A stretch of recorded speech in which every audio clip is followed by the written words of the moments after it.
Hello, ladies and gentlemen. Welcome to a special episode of Kooks, Cranks, and Iconoclasts, the podcast. It's our 145th episode extravaganza, and I am your host, Mike Luck, today with a special guest. You might remember him from way back when this show first came on the scene. It's my brother. I'm Matt. And today, we're going to be doing a bit of an anthology series, a bit of Tales from the Crypt from the Sea. Chestnuts from the Sea.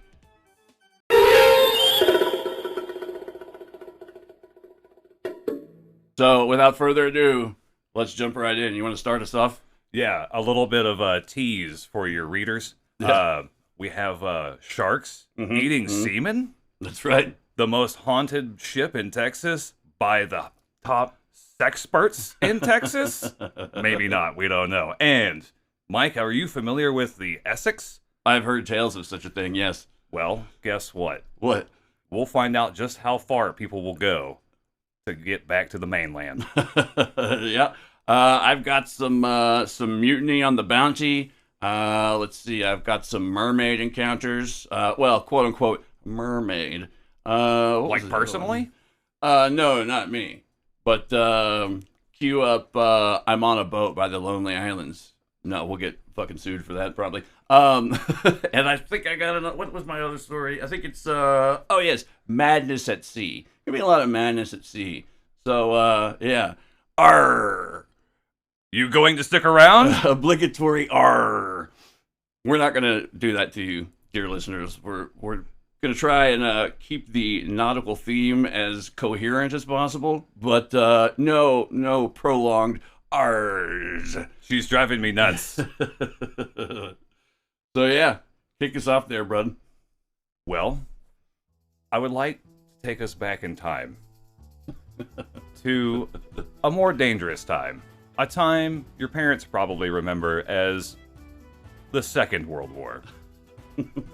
If you ever travel back in time before World War II, don't call it World War I. Very bad for morale. Yes, that's true. That's very, very true. Now, our first tale is about the USS Hoosiers, a.k.a. the USS Indianapolis. They were fantastic at basketball and shipping specially equipped units to detonate over Japan, a.k.a. Fat Man, Little Boy components. Well, after they did that, and they succeeded, they were playing a round of Let's Go Back Home, and they decided the best way to go through that was to go through shark-infested waters. And unfortunately for them, in the middle of the night, they were trying to signal to another ship. Yeah. And back then, they had these fancy things called lights and shutters. Very technical system. Yes. But at night, you had to use an infrared, so it couldn't be picked up by anyone just looking out, right? Right. And so, due to a mistake, they revealed their position, and a Japanese ship hit them with a torpedo. Arr. Yes. On the right. For those playing at home. Did we ever figure out the whole port starboard poop deck? The poop deck's in the back, obviously. Well, I think. Depends on where the mess hall is. Okay, yeah. I feel they're adjacent somehow. Anyways, when they actually, when they got hit, I think it took maybe less than 30 minutes for the ship to start sinking. And, well, if I remember correctly, I do want to say that was about 1,100 people on that ship. And only 400 survived by the time they got to rescue. And you know, when you fall off a ship from an explosion, I don't think sharks really enjoy cooked meat. But if they smell blood, it does attract them. Yeah, they're not picky if I remember correctly. Yeah, from what I hear, they're not big on man meat, but they do love seamen in this instance. Wow. And big man meets seaman. If we're not hitting the nautical puns, we're definitely hitting the Freudian slips left and right. So your mileage may vary. It took several hours for everyone to get rescued, and it was a terrible, terrible time. And that concludes Sharks Eating Seamen. and their memories were honored by a terrible Nicolas Cage movie. Thank you for your service. Okay. I've got a story about the Lu Rongyu mutiny / massacre. Now, ladies and gentlemen, if you've listened to this show before, you know that I try my best with Chinese names. I don't get them right. Ever, probably. But, I believe it's called port in this instance. yes, okay. The Lu Rongyu 2682 departed from Rongqing, Shandong in December 2010, bound for the squid-rich waters of Chile and Peru, a floating factory crewed by 33 men under contracts that would prove more binding than any rope on the boards. By early 2011, somewhere deep in the Pacific Ocean, the voyage had already begun to sour. Wages withheld, communication with shore cut, and the crew effectively marooned on a moving prison. The captain, Li Qingquan, was described as big, tall, and bad-tempered. He gave a black eye to a worker who angered him. They're in that club. According to later court testimony, the first killings began in June 2011 after a failed escape attempt, backed by several others and armed with knives. The mutineers were led by Liu Guiduo. They confronted Captain Li in June and demanded that the ship return to China. He agreed. Ship's cook, Jia Qiong. Perfect. See? Someone's calling to correct me already. Became the first to die when he tried to get to the captain. He was stabbed and thrown overboard. For the next 5 weeks, the Lu Rongyu 2682 was heading back to China, and its communication equipment was disabled to prevent contact with the outside world. The violence escalated methodically. Shuangji and Dai Fu Shun were held at knife point in the 12-person dormitory and were also forced to jump into the sea later, which is probably a welcome change considering how things were going on this ship. Later, Liu Guiduo had Bao Bao Qing, that's their name, Shan Guoji and Chu Rong Hua called out from the 4-person cabin, and they were forced to jump in the sea as well. On the 20th of July, 2011, Liu ordered the mutineers to kill all of the crewmen who he believed were trying to revolt. Under the cover of loud music, they killed 9 men. It's probably, Come Sail Away by Christopher Cross or something like that. Yacht Rock, I believe that's yes. Frightened for their lives, 4 Chinese fishermen caught on the boat went mad with mutiny. They dropped a homemade raft into the Pacific 1,000 miles from Japan. But to their horror, the current swept them back alongside the hull to the Lu Rongyu 2682 with the waiting mutineers. The court emphasized the organized nature of the assaults, which involved weapons like knives and steel rods, whatever's handy, and the systematic elimination of suspected threats. By the time the ship returned to port in August 2011, only 11 of the original 33 crew members remained. 5 principal perpetrators, including mutiny leader Liu Guiduo and the ship's captain Li, who joined the hijackers, oddly enough. He was the captain of the ship, but not captain of the mutiny. Crisscross. I guess that's how it works. They received death sentences for their roles in the premeditated killings and subsequent hijacking. In July 2013, the Rongqing City People's Court in Shandong Province convicted all 11 surviving crew members of the Lu Rongyu 2682 of murder and related charges stemming from the deaths of 16 shipmates during the 2011 mutiny.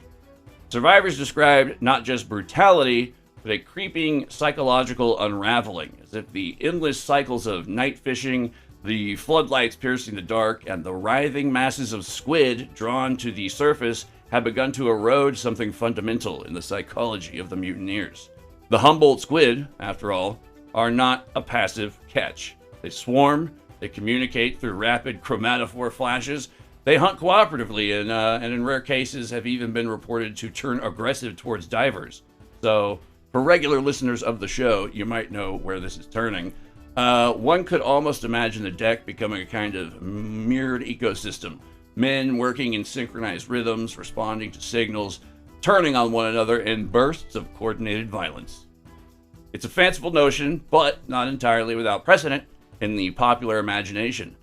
Paul the Octopus was able to choose correctly when he predicted all 8 of Germany's 2010 World Cup matches, including the defeat to Serbia and Spain, plus the final between Spain and the Netherlands.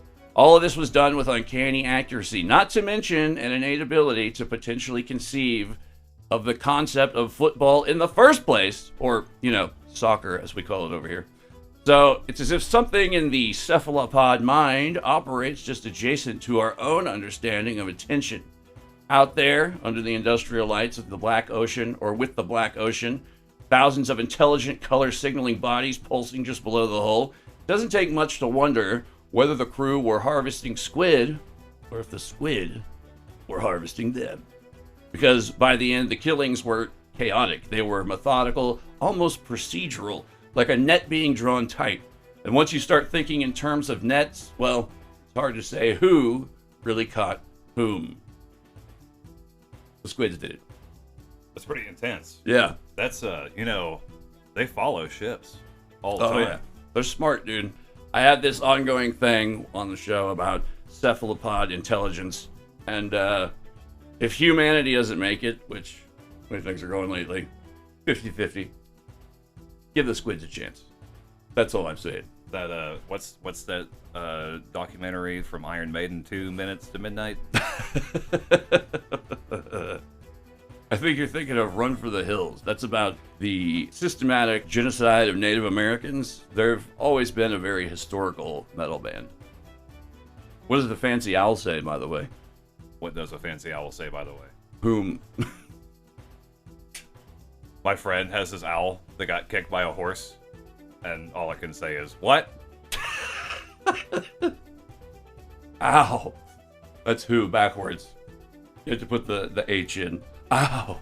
Dude, I like that story, man. That's pretty intense. Yeah, dude. It's, not a lot of people know about it either. It's weird. Like, in the tales of modern nautical horror, I'd say it's pretty up close to the top of the list. When Dad got drafted and had to go over to the Troubles in Europe and prevent them from doing that thing a third time. Yeah. I was about to say that could be anywhere in history, but you narrowed it down. So yeah.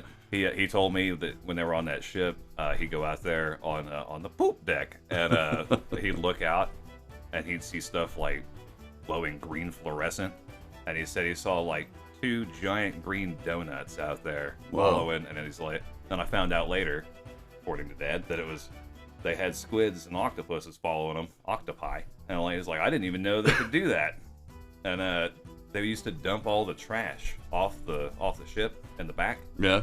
And that's why they were following, because there was delicious garbage. Yeah. Scraps of food. Which brings us to our next maybe haunted, maybe the sexiest ship in Texas. Yeah, I'm very intrigued about this intersection between sexpertology and haunted ships. Oh, I just wanted to glam it up a little bit, Yeah. So, hey, sex sells. So we once had a battleship named the USS Texas, and but it was the first one, and like most relationships, you need a new one because the old one rusts out. So the second or one, it's covered in barnacles. Yeah, things happen. Questionable things. So the USS Texas, classified as BB-35, is probably one of the most infamous and most badass parts about Texas.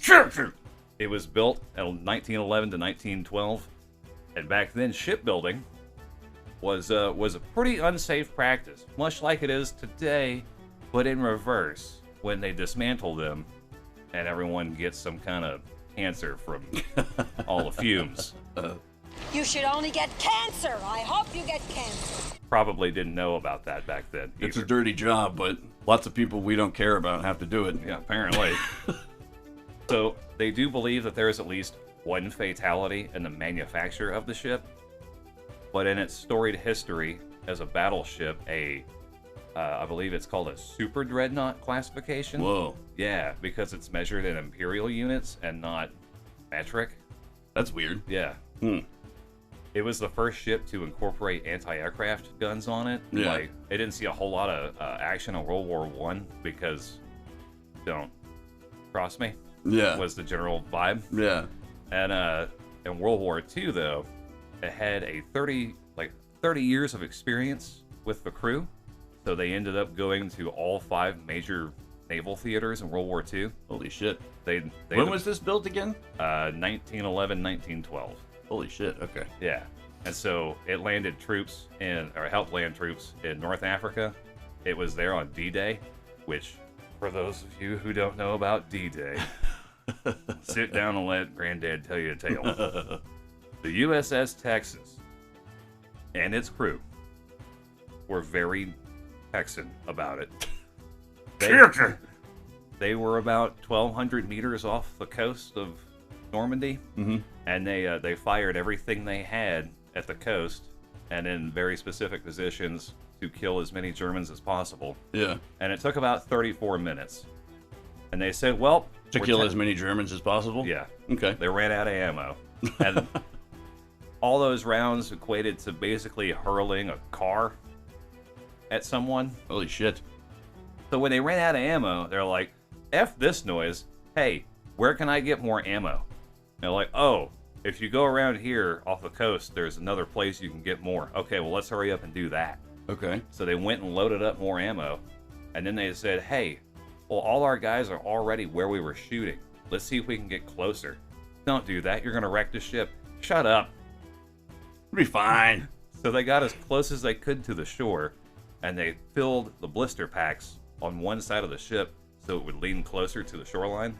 Huh. And then they just unloaded again. Yeah. Because, you know, twice is nicer. And then if that wasn't enough, they said, hey, I heard there's more killing to be done. Where do you want us next? How about Okinawa and Iwo Jima? They went from France to... They went from North Africa to France to the Pacific. Wow. And if only the real life Texas was this traveled and culturally enriched. Yeah, you know? Or at least embraced it. Yeah. So they dry docked this thing back in San Jacinto, you know, where Texas was born. And used to be called Washington on the Brazos. Anyways, as years went by, people would go in there see it as a museum, right? And they'd hear weird clicks and pings and stuff. It's a 100-year-old ship. It's gonna make noises. But what they didn't understand was where all the weird vapors were coming from, the weird calls, people talking, and they're closed. There shouldn't be anybody on the ship unless someone's sneaking on there to get a good night's sleep. Right, because that's where, you know, people get the most REMs is on a battleship. Yeah. Or maybe I'm thinking of MREs. Well, here's the thing. You were asking me about what sexperts think about it? Yeah. Most people that have investigated this, including Spire, which is like a haunted paranormal Ghost research bro group. shit. Well, they got ladies in there too. Oh, They're okay. progressive. Okay. You Ladies can do stuff now. I would say that the USS Texas is probably more haunted by the syphilis. It's mutating. This is due to the fact that they used to have sliding toilet lids on the latrine. And you had a white toilet lid and a red toilet lid. And if you have venereal disease, that means love. You would have to sit on the red one. But because they were teased relentlessly for having gonorrhea and syphilis, no one would sit on the red one. And nope, we're the cleanest ship. Well, STDs are, you know, kind of a long and storied tradition. With seamen. Yes. Arrr. So they had a designated syphilis toilet seat, huh? Yep. That's weird. I did not know anything about that. Apparently that was a pretty common practice. Red means stop. Yeah. Stop doing that on shore leave. It's going to turn into hamburger meat. Stop it. God. Syphilis is mutating, by the way. I think it's there's a new strain in Detroit or Jersey. I don't remember exactly where, but I just remember when I heard that there's a new mutated strain of syphilis, I was like, where's it from? Oh, yeah, that makes sense. Just god awful. So get yourself tested, especially if you've been around that ship. Back to you. So next up we've got I'm going to try my best to be culturally sensitive to the name, of this. This is from Brazil. This is the Ipupiara attack of 1560 along the coast near São Vicente, Sao Paulo. Back in 1560, the Jesuit missionary Fernão Cardim recorded accounts of a creature that the native Tupi people called the Ipupiara, often translated loosely as water devil or sea demon, very close to seamen. This was not the seductive mermaid of European imagination, but something far more utilitarian in its violence. Cardim described fishermen being seized in the shallows, dragged from canoes or the surf, and their bodies later found mutilated in ways that suggest both predation and something almost surgical. Limbs torn, torsos opened, flesh partially consumed but not fully devoured, as if the killings served a purpose other than hunger. That or these monsters were trying to watch their gillish figure. They're on Jenny Craig. Yeah, nautical puns. Jenny, wait, what was it? Jenny Hanover? Jenny Finn? I can't remember. There's some kind of like Fiji mermaid type creature that has a girl's name. I think they're just like dried out manta rays though. One particularly gruesome account tells of a man taken alive. His companions were unable to intervene as the creature hauled him ashore, only to dismember him methodically before retreating back into the water. Witnesses described the creature's claws tearing through flesh as if it were parchment, with a precision that seemed almost practiced. The victim's screams were cut short as the creature's powerful jaws crushed his ribcage, sound echoing across the water like thunder. The creature then systematically removed limbs, setting them aside in what appeared to be a deliberate arrangement, maybe leftovers for later. But this was before disappearing beneath the waves with only the torso. Just took the torso with him. The attacks appear to have occurred in clusters, particularly during periods of calm seas when fishing activity was at its highest. So it's sort of an ecological pattern maybe, but one that locals interpreted as intentional. The descriptions vary, but recurring elements include a humanoid torso on the creature, webbed or clawed limbs, and a head that didn't quite resolve into anything familiar, as if witnesses were struggling to map something very, very wrong onto human anatomy. Some accounts describe the creature's skin as shifting between colors, like disturbed water, while others mentioned eyes that seem to glow with an internal light, even in daylight. But what makes the Ipupiara accounts linger is not their violence necessarily, although that's pretty cool, in a storytelling manner, but their consistency across sources that otherwise disagree on nearly everything else. For now, Cardim himself was not prone to sensationalism. His writings were meant as documentation as opposed to entertainment, but here he is dutifully recording a thing that treats human beings the way a fisherman treats a catch. Hull, dispatch, discard.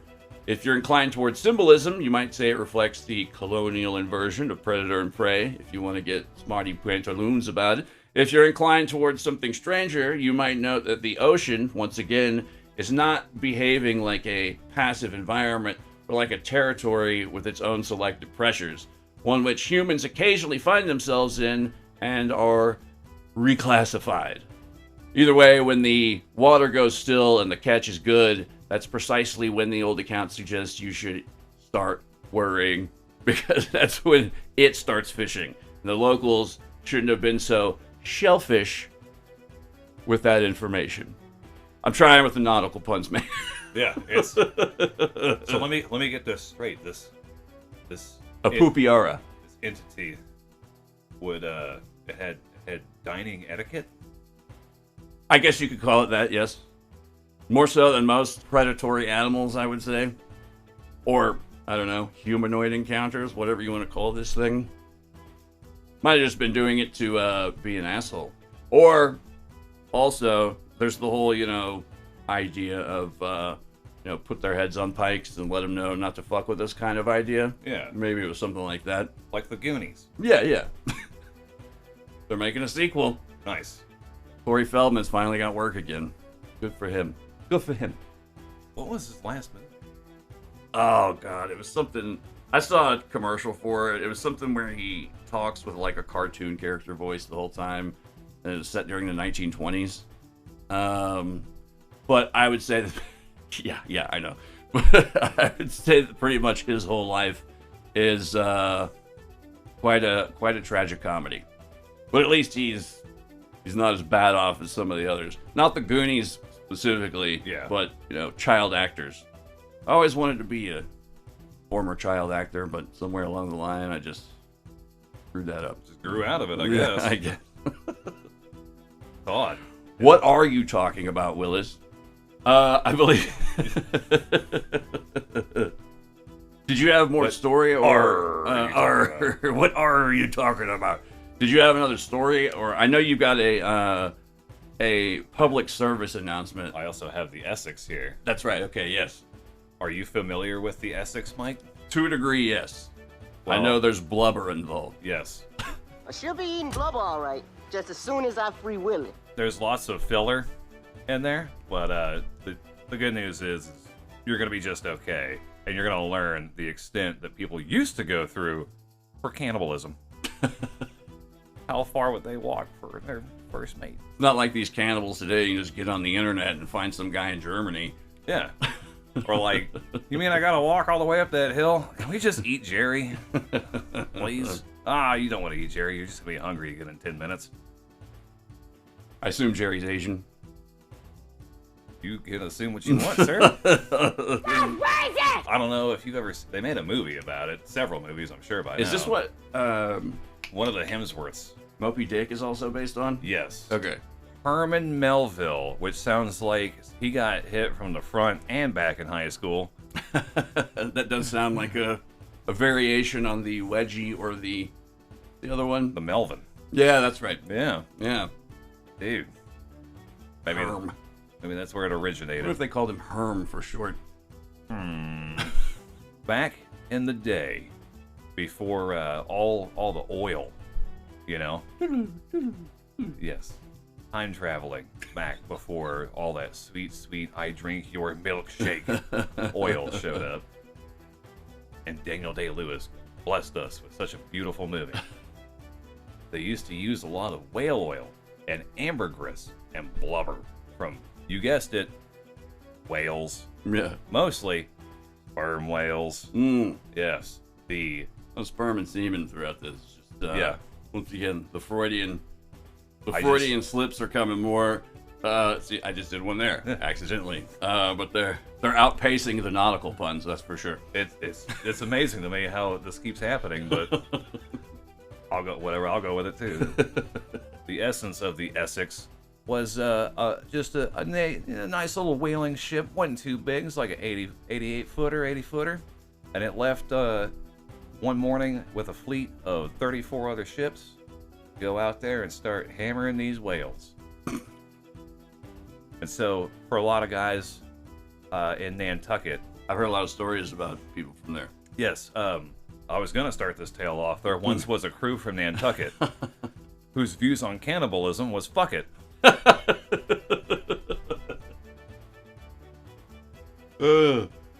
So, back in the day in Nantucket, it used to be a huge whaling town, right? Like, that's where they'd bring their ships back in there and they'd harvest all this stuff and they get their perfumes and their whale oil to light lanterns and stuff and make That's candles and Weird that they get perfume out of that. yeah, it's Do you whale want to vomit. smell like a whale? Yeah, it's so gross. Obsession.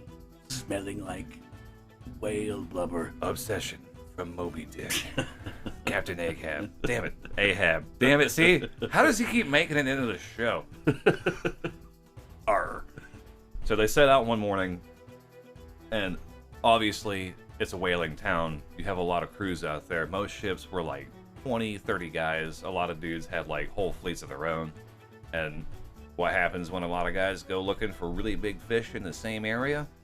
They overfish it, overpopulate the area, and so they got to disperse. And so, looking for bluer pastures for more whale, looking for more sperm whale, they decided that it would be a good idea to start going a little bit further south. And they had a little bit of luck moving further down towards South America. Okay. And they're like, man, you know what? I heard a rumor that the Pacific is really good this time of year. We could probably get a lot. So they were working their way down the coast of South America, and they passed around Cape Horn, I believe is what it's called. Yeah, anyways, the southern tip of South America. They're going around the coast of Chile, and it's not really working out for them. They didn't see anything. They're like, well, let's just stop. We'll take a break. Yeah. And kind of rethink this thing. And one guy on a 21-man crew is like, I don't think this guy knows what he's doing. I'm good. I'm gonna stay here because this is a nice place. Have you seen all the food around here? It's nice. I'm gonna pig out on really delicious Chilean food. I never even heard of a plantain until we came down here. It's just like North America, but in the southern hemisphere. But down. It's in the direction of down. So anyways, they were captained by a George Pollard, age 29, Richard Petersons, age 60. 16s were 16 years old or younger, and God damn. 9 were actually from Nantucket. On August 12th, 1819, they had been operating this operation for about 2 decades, and they were joined by a fleet of 34 ships, hunting sperm whales for oil and blubber, etc. And 2 days into their journey, they actually hit a squall, which I hear tell is like a really violent storm that knocks stuff over. Yeah. You know what happens when it's too violent? It capsizes your ship. Well, that's not good. Yeah, see, we're going to play a game called Count the Red Flags, kids. And that's red flag number 1. They said, we can overcome that. The first mate, Owen Chase, and the second mate, Matthew Joy, said, this could be bad. Yeah, but it could be good, too. Maybe, we just figure it out. So they pushed on after they flipped some coins or whatever it is people did back then. They had pushed on for a few more days. At the risk of desertion, they arrived in the Azores and off the African coast to get a new boat, better supplies, and, a little R&R for the guys. I'm assuming that means they probably got some strange foods or whatever. Yeah, maybe that's where that strain of syphilis that hit the USS Texas came from. Yeah, maybe. All the way back in history. Wow, we're finding history's repeating itself. Syphilitic history. Before setting off to hunt for more sperm whales, they decided, let's rethink this thing. Where do we want to go? They said, hey, we hear it's pretty good off the coast of Brazil. I hear that the whales are really, really, really popping off right now outside of Rio de Janeiro. Are you sure? They're like, yeah, let's go check it out. Worst case scenario, Carnival. So 2 weeks later, they make it to outside of Rio de Janeiro, and they catch their first whale. And things look up, man. They're like, sweet, we got food, we got money. We can go in there, turn this thing around. And it's just the beginning of the whaling season. So it's just a little hiccup, just a little hiccup. We'll be fine, guys. Things are already turning around. By January of 1820, they had reached around Cape Horn and spotted a couple of whales 10 days off the coast of Peru. They're like, all right, sweet. I think we're gonna be okay, guys. Things are looking up. Yeah, this Arr. Looking up. So by May of 1820, they were like, hey, if there's whales this far out, 10 days out, imagine how many whales there are 10, 15 more days out. What if we had 60 days? Yeah. What if we just went by the Galapagos and see what they got? I think they were more influenced by greed than anything else because you make a killing. You think a roughneck makes a good paycheck. These guys were making money hand over fist. And flipper. Yeah. By September of 1820, they had made it to the Atacames, Ecuador, to finalize a few more plans. Henry DeWitt deserted. This was the first guy who's like, you know what, man, I'm out. So for a little bit of context, when catching whales, they're not just on the whaling ship. They actually have 3 smaller boats because just like any vacation, you got to pack a travel bag for when you leave your stuff at the hotel and so on and so forth. Being down to 20 men, each crew had to operate one boat, and each crew was 6 men. You had a harpoon guy. Yeah. You had a steerer in the back. Okay. And then you had 4 guys manning the oars, and then they would all reload as they puncture this poor animal to death. Right. And then as soon as it stopped fighting, they'd kick it and insult it and then drag it back to the ship. They'd salt it? Assault it. Oh, assault it. Yeah. Okay. They didn't insult it. Hey, whale! Fuck you! Yeah. save this. Eh. Now that we know that each one of those ships only had 6 guys on them, well, that's 18 out of 20. There are only 2 guys on the ship. So On the main ship. on the main ship. Okay. And it's pretty dangerous to only have 2 guys on there, especially when one of them is potentially, well, isn't very bright. Yeah. Yeah. That's, yeah. I know we're not supposed to use the mentally deficient word. Yeah. The resupply at Charles Island a few days later yielded some food and some fruit and stuff to keep off the scurvy. You know, it's a huge issue for people. I'm surprised scurvy has just now made an appearance Yeah. in the episode. Yeah, it is entirely. kind of odd, isn't it? Yeah. I also meant to call myself Captain Bastard at the beginning, but oh well.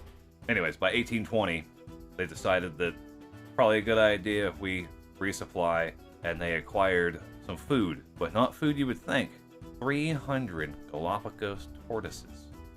Rumor had it back then, from science, from some guy at a bar somewhere that calls himself Dr. Feelgood, or Feel Great, had said, did you know that tortoises can live for months without eating? They're like, I heard this guy say that they don't have to eat. We'll just buy a bunch of those and we'll cook them and eat them.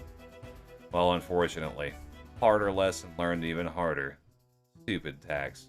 You have to feed Galapagos tortoises or they die.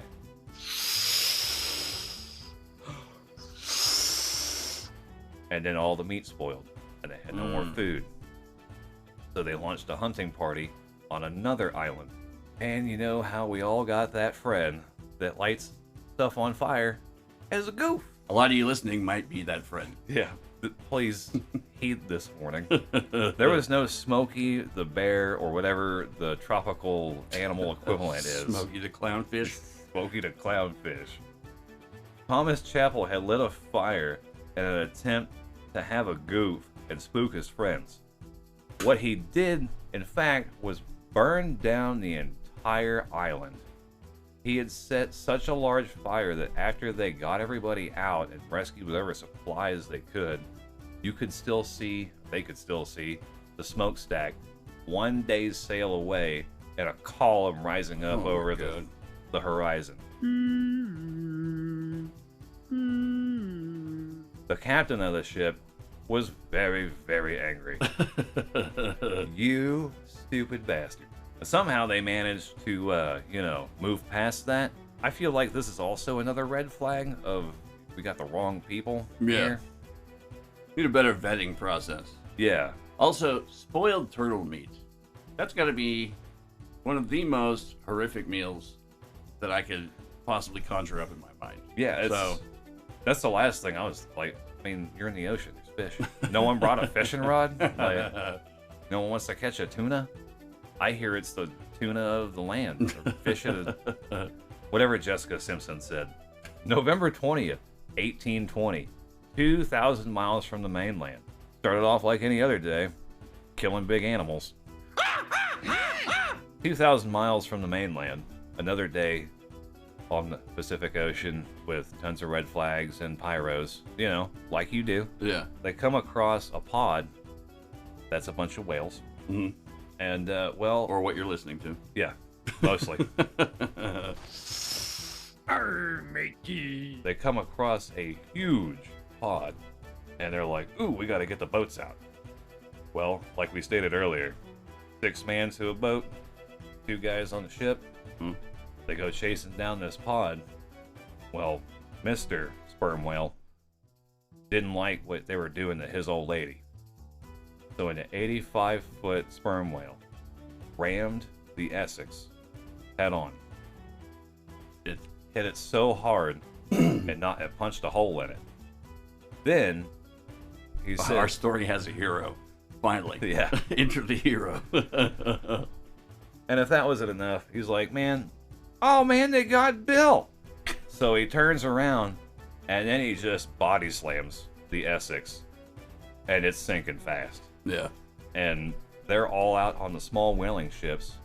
They're probably like 25, 30 feet long.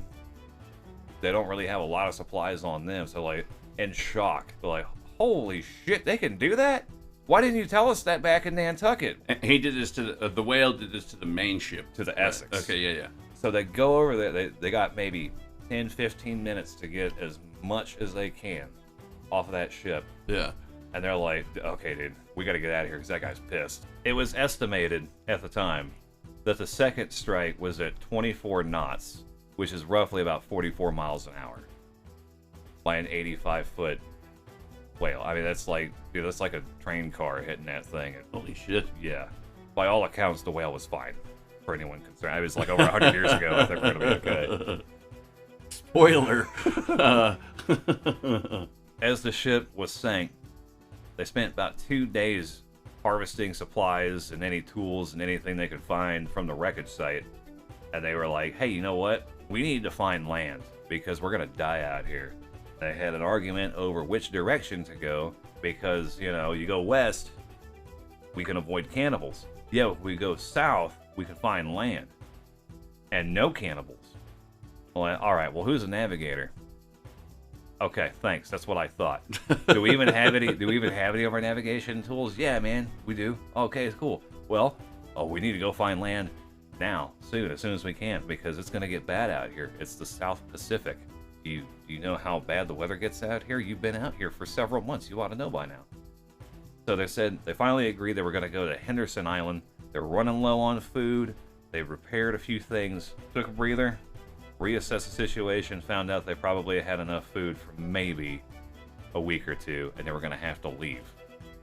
20 guys with enough food to last only a few days. So 3 men volunteered to stay behind on Henderson Island. I'm assuming they got off light. Well, it gets a little bit worse. Okay. And this is where things Fucked up! 2 days after Christmas in 1820, they were aiming for Easter Island, but found out they had actually drifted too far south. During that time, they ran out of food, and being, you know, exposed to the elements for as long as they had. Joy ended up dying on January 10th. Peterson ended up dying on January 20th. And for some reason, they had a hunch that maybe they need to hang on to these bodies. Mostly on account of the fact that there was no more food left on any of the 3 ships. So, by February 6th, they had drawn lots to find out who they were going to have to eat to death. Because apparently... So wait, they had the 2 dead guys, and did they already eat those dead guys by then? They ate the dead guys. Okay. They decided it would be best to eat the dead first. Right, good. Yeah. Good call, I guess. See, I mean, if you gotta. Apparently, according to Mike Rowe's investigation... From Dirty Jobs? Yeah. Yeah, this is pretty weird that it's coming from him, too. Yeah. There's an etiquette to sea cannibalism. Really? Yes. Out of all the things that you think there would not be an etiquette to, that's one of them. So, well, apparently that... Well, I mean, Mike has a saying, once is an occurrence, twice has a name for it. You know, like shrimping or yeah. Alabama Hot Pocket. Or stuff. necrophilia. Yeah.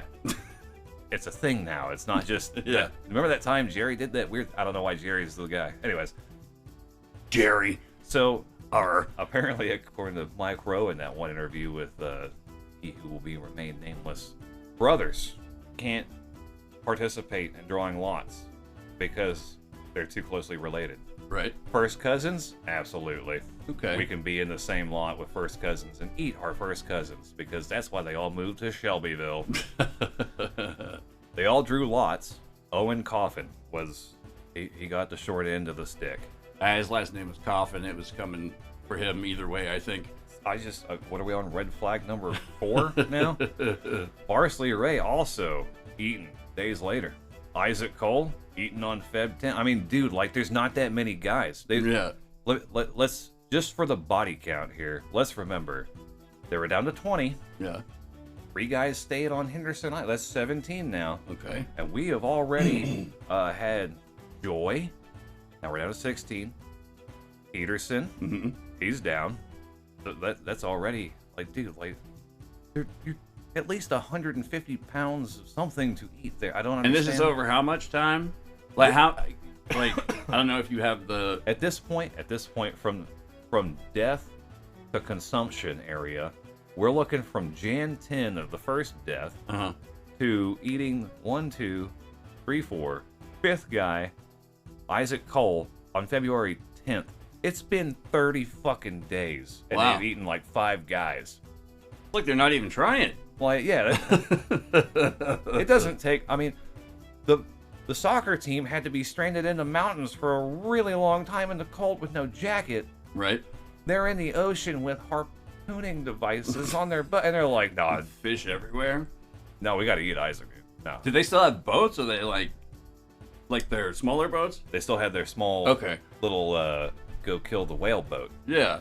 and so they're like, "Man, this is it's what I like to call a Pyrrhic victory." Yeah. Because the more you win, the more guys you lose. This also seems like cannibalism is kind of becoming a lifestyle choice at this point. Yeah. You're out in the ocean with the proper tools. You're surrounded by fish. So it wasn't till another 13 days later that Ben Morris spotted a couple of a British ship on February 23rd. Pollard and his crew were rescued by the SS Dolphin whaling ship later on, and then I believe the survivors, they departed for Nantucket on the Eagle. So they all met up on these trade ships in the South Pacific. They're like, we don't want to know what happened, but I mean, We got a pretty good idea. yeah, there's bread in there. If you, I know it's probably below your taste, Yeah. but you know, probably need a good. Now you guys all have the hunger now. Yeah. So keep it classy.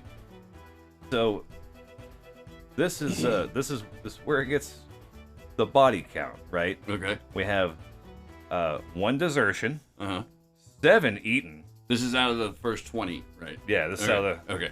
this is out of the entire 21-man crew of Oh, the 21, Essex. okay. We have 1 desertion, which he was like, I'm staying here where there's food. 7 eaten, and only 8 guys surviving out of the entire ordeal.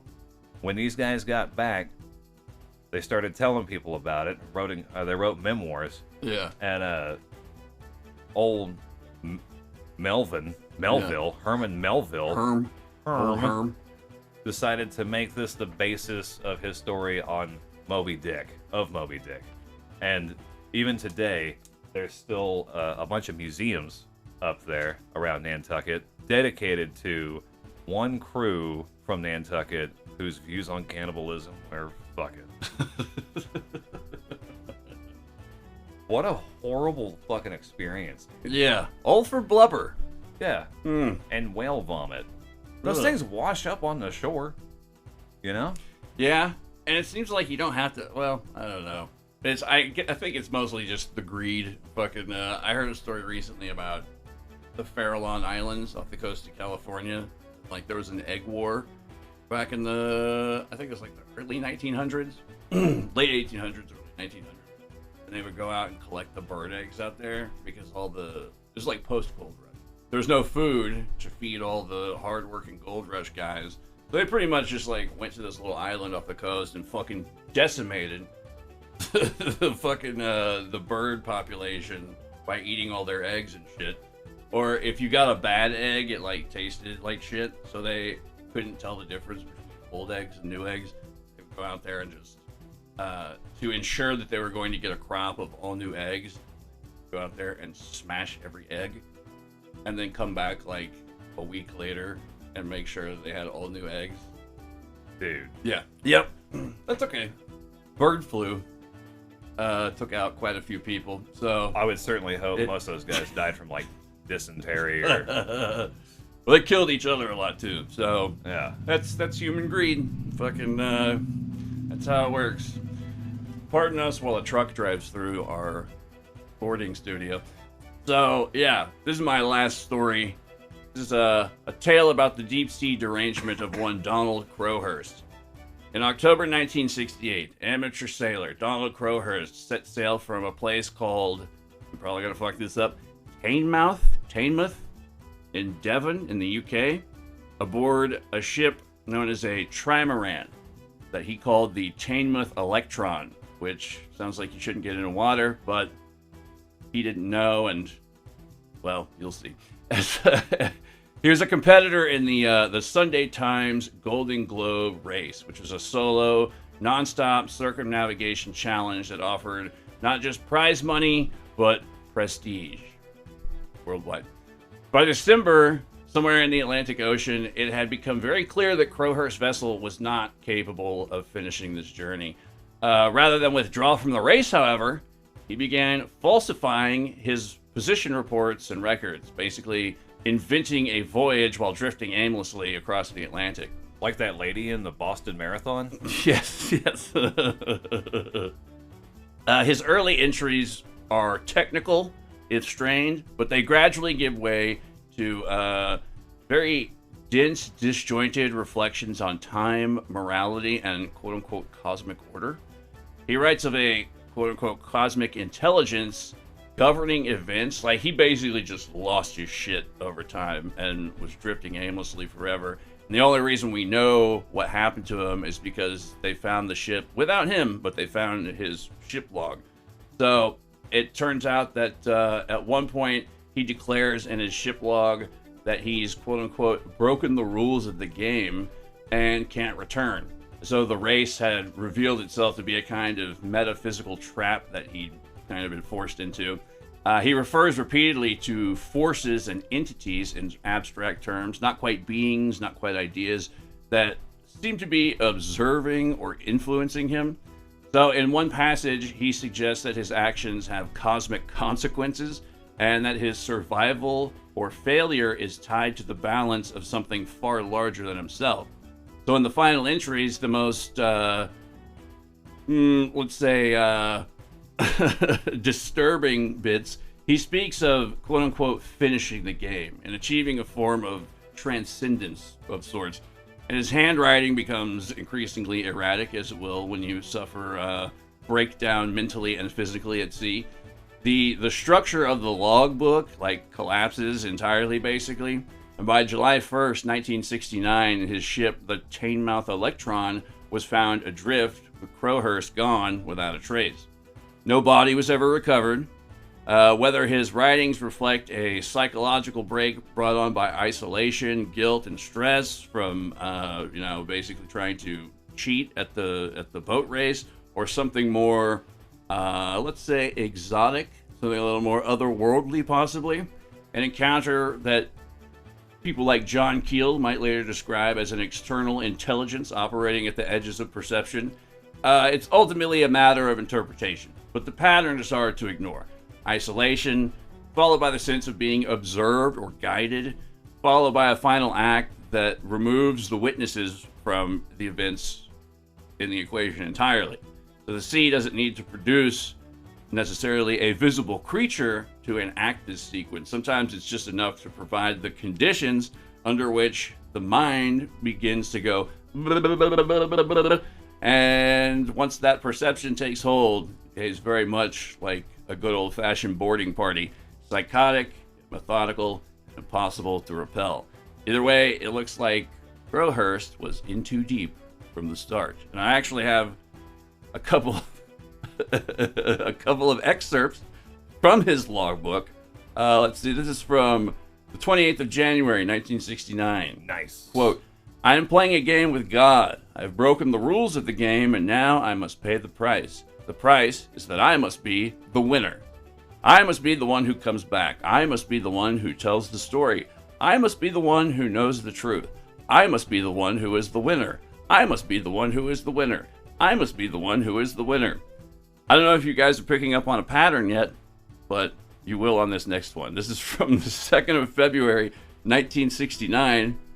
"I am now in the position of a man who has discovered a secret that is so terrible that it cannot be told, a secret that is so terrible that it cannot be known, a secret that is so terrible that it cannot be imagined, a secret that is so terrible that it cannot be understood, Arrr, a secret that is so terrible that it cannot be believed, a secret that is so terrible that it cannot be accepted." It goes on like this, pages and pages.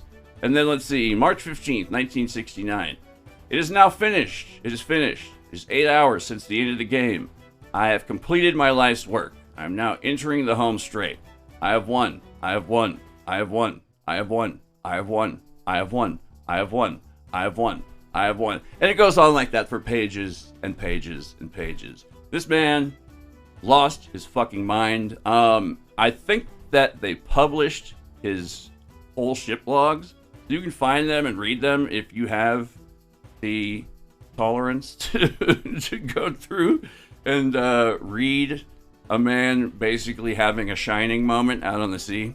I think he's making quite a bit of sense if he's out there in a competition with himself. Yeah, well, I mean, he basically said, fuck it, on the boat race, and just like, yeah, I fucked up there, so the rules have changed. So yeah, I believe you had a public service announcement to close us out with. It's nothing nautical themed, but I can't help but notice that a lot of people out there have decided that reality just isn't for them. And I gotta tell you, just because you don't believe, or you don't see it, or accept it, or understand it, there are still laws, fundamental laws that we all are governed by. It's kind of like how Doug Stanhope once said, the only time you're truly free is when you're only burdened by nature's law. Man's law is what makes it terrible. I would fully agree with that. There's a few people out there, we can name them, sure. David Weiss is a flat earther, and he just watched them fly around the moon, just like everyone else did. And he is still actively denying that the earth is round. You have people like Kent Hovind, who actively deny evolution in the face of abundance of evidence to support it, even in one person's lifetime. Samurai crab are a really great explanation of natural selection, even if it's forced by man. I just don't understand why people would actively go out of their way. I mean, I get a bit of it at the start out of this, in that people have lost a lot of faith in institutions and shit, like everybody. But it's also like the David Cross bit of like, I don't want you to tell me how to think. I don't want you to tell me what to believe, how to feel. Yeah. So, I mean, from that end, I sort of get it, but at the same time, when it comes to shit like flat Earth or whatever, I do believe that there is. I'm not gonna point out a specific perpetrator, but I will say that there are people probably at work that are putting out, I guess what you would call, I guess flat Earth is considered a conspiracy theory, but I think there's like stupid bullshit conspiracy theories that are put out. Yeah, to make legitimate conspiracy theories, like you're a fucking kook in a tinfoil hat, basically, if you talk about something like MK Ultra, which has been, proven without a shadow of a doubt to have happened. So that launch made me want to watch Carl Sagan stuff again. He's got a lot of cool stuff. Yeah, it's entertaining, but essentially the gist of this PSA is these guys are charlatans, fearmongers, grifters, and they want you to feel powerless and afraid, and they want you to learn helplessness. But hey, the good news is, give me money and I can make you not feel that way anymore, because there's always something at the end of it. Yeah. There's always something they want back from you. Buy gold, shoot up ivermectin. Yeah, eat these whale testicles and they'll give you immunity. 20 men died for these whale testicles. The thing about reality denial, man, like, you're telling people that the eons of human existence learned from generations, 200,000 generations of human beings who have learned and figured out how to make a better world, how to make a safer world. Fuck that shit. Yeah. Yeah, and yeah, that's why all the reset talk and shit like that fucking irks me. Like, hey, we should look over at, I don't know, Pol Pot, this whole thing called 0 Year, shit like that. Doesn't ever work out well. The 300 years of missing history. No, that never happened. I mean, the history happened, but they didn't just make it up. I would say the closest you'll get to that being a legitimate idea is that records from that era are spotty. So there's shit that like people don't know about necessarily, or at least not conclusively enough. But I very much doubt that there was a systematic campaign to erase 300 years all the Tartaria shit. Yeah. And like, dude, it just drives me fucking crazy. I get that it's like a cool, fun story or whatever, but I don't know. Like, I researched the whole Tartaria idea, and it didn't really come on the scene till like 2016, 2015. So, looking at that time, if I had to counter that conspiracy with a conspiracy, I would say that probably a weaponized fiction of some sort. Yeah, I think that there's people being paid. They're getting, what's the word? Money whipped to lie, to make blatant lies out there, and they're like the most sensational shit sells, dude. Yeah. Like, fucking, I don't know, like I wash myself in toxic waste all the time. I'm just fine. Like, that's not how that works. That guy, won't name him here, visited Guam, and all I'm saying is, after he gave his fear-mongering speech, 84 people died in Guam. Are you talking about bad brainworms? Yeah. Autistic people. They'll never, I don't know, rainbow or whatever the fuck he said. I'm married to Cheryl Hines. Fuck you. God, I still can't get over that. Science is, it's one of those things, sometimes, man, it's some pretty unforgiving shit, and sometimes it's sad, sometimes it's fucking scary, and there's a lot of things you should be scared about. But that's why pencils have erasers. And can also be used to stab people. The show that does not advocate pencil violence. The cool crime of pencil violence. And for those who don't know, we're talking about RFK. Obviously, I hope that Junior, yeah, the original RFK, not the good one. And I find it kind of ironic that RFK, the one who had a very, very negative review of Sirhan, said one day at a podium, said we believe that maybe perhaps in our lifetime we may eradicate all disease because of the availability of antibiotics and how much we had progressed as a species that you could actually start treating so many ailments of our species, to then see this guy who decapitated a dead whale, threw it on top of his car, and then scared the ever-living shit out of his kids while they drove home, getting the bird and trash thrown at them. He did that? He did that. His kid told the story. This is why I can't, like, when I just see certain people's faces on TV now, or hear certain voices, I'm just like, I gotta go. Yeah. But oh, shit. The best thing you can do to protect yourself is to inform yourself, learn a science discipline.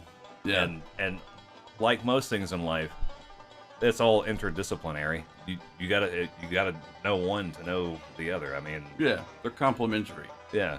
And with other things, much like in life, I would say take reality in small doses at a time. Yeah. If you need to, if you've spent a lot of time already building a resistance to reality, then you're gonna have to come up with some kind of specialized treatment plan to take measured doses on your way back in. Yeah, and we know you guys are, we know you're cool. Yeah. Obviously you're listening to this stuff late. Yeah, I'm here for fun. I've said before, I'm not gonna give any. I refuse to do the sensationalized bullshit on here, but we do like to keep it weird. So yeah, you'll definitely get that here. Yeah. Shit, man. Anything else? Oh, that's my mama. All right. That's going to wrap it up for this episode. Yeah. That's going to wrap it up for this episode of Kooks, Pranks, and Iconoclasts, the podcast. I'm your host. What? Let's say. What's up? Is there something we like that I do like next time? And then we just put random shit that makes absolutely no sense. Yes, we can. I'm your host, Michael Lecht. This is my special guest and brother. I'm Matt. And we'll see you on the next one in the outer limits of the Twilight Zone.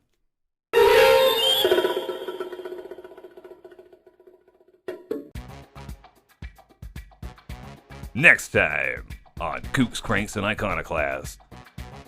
Mike, there's only 2 of us, and we can only save the Earth one time. Why do I gotta be the one that's gotta hang out with the crack pipe? I don't need to be around that.